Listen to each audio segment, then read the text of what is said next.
જી good morning ચાર્ટની અને આજના દિવસે પણ જુઓ આપણને થોડાક સંકેતો યુએસના બજારો પાસેથી સારા જ મળી રહ્યા છે, કારણ કે ગઈકાલે અહીંયા અમેરિકાના બજારો જે છે એ રેકોર્ડ હાઈ પર આપણે ફરી એક વખત બંધ થતા જોવા મળ્યા હતા.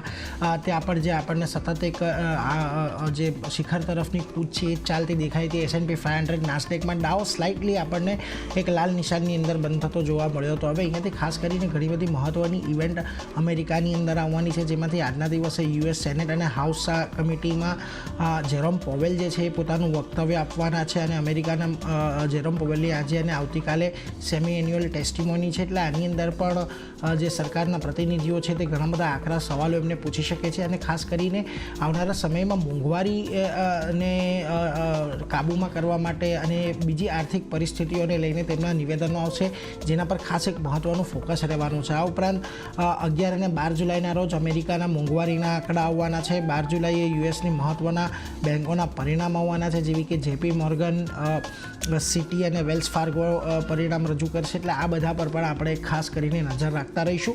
હવે અહીંયાથી આ બધી ઇવેન્ટો કઈ રીતે આપણને ફોલ્ડ થતી દેખાય છે એના પર એક ખાસ આપણું ફોકસ રહેવાનું છે, એટલે એના પર એક ખાસ ધ્યાન રાખજો.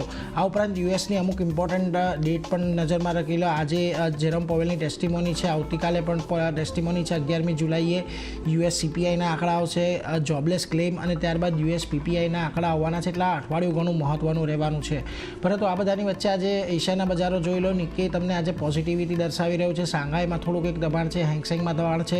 બીજી તરફ તાઇવાન, કોસ્પી અને સ્ટ્રેટ ટાઈમ્સમાં પણ થોડોક મિશ્ર કારોબાર જ આજના દિવસમાં આપણને જોવા મળી રહ્યો છે, એટલે એ બધા પર ખાસ નજર રાખજો.